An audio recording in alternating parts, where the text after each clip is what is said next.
পশ্চিমবঙ্গে মুর্শিদাবাদ জেলায় বেলডাঙ্গা অঞ্চলে মাত্র 17 বছরের একটি ছেলে, নাম তার ইকবাল।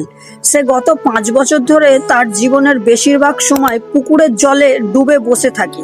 সে কিন্তু কোনো ওয়ার্ল্ড রেকর্ড করার জন্য বসে থাকে না, কিন্তু কেন বসে থাকে সেটাই আমরা জিজ্ঞাসা করব ইকবালের কাছে।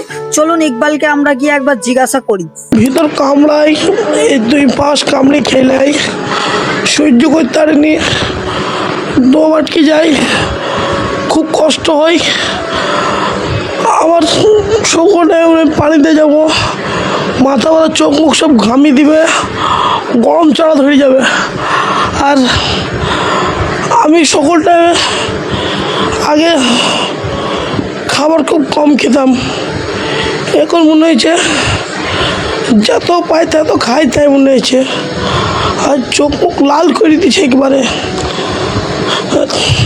জলে পুকুরে থাকলে কি শরীরটা ঠান্ডা হয়, ভাল লাগে। এতক্ষণে হয়তো আপনারা ইকবালের বিষয় সবাই জেনে গেছেন। সে যতক্ষণ জলের মধ্যে থাকে সে সুস্থ থাকে, এবং সে যখনই জল থেকে ওপরে ওঠে তার হাঁপানি হয় এবং গা হাত পা চুলকানি হয় এবং সে নিজেকে নিজে অস্বস্তি বোধ করে। ইকবাল এখন সোশ্যাল মিডিয়াতে খুবই ভাইরাল, তাই সবাই এখন ইকবালের সামনে গিয়ে ভিডিও করছে। এবং ইকবাল সারাদিনে বেশিরভাগ সময় পুকুরেই থাকে এবং পাড়া প্রতিবেশী মিলে ইকবালকে জলের মধ্যেই খাবার দেয় এবং ইকবালের সাথে ভিডিও করে। কিন্তু ইকবালের এটা খুব বিরক্তিকর লাগে, তাই আমি সবাইকে বলতে চাই, দয়া করে কেউ ইকবালকে বিরক্ত করো না। ইকবালের পরিবারের দাবি, ইকবালের শরীরের মধ্যে কোনো খারাপ দৃষ্টি রয়েছে এবং ভূত পেতনির আক্রমণ করে ইকবালকে, যার কারণে ইকবালের এরকম অস্বস্তি বোধ মনে হয়।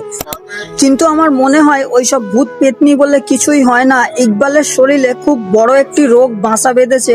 ইকবালের যথাযথ চিকিৎসার প্রয়োজন এবং আমরা সবাই মিলে চাই যে ইকবাল যাতে খুব তাড়াতাড়ি সুস্থ হয়ে যায়। আর দয়া করে কেউ ইকবালকে ডিস্টার্ব করবে না। ও অনেকটা মোটা, যার কারণে ওকে সবাই ডিস্টার্ব করে, ওর পেছনে লাগে, ওর সাথে ভিডিও করতে চায়।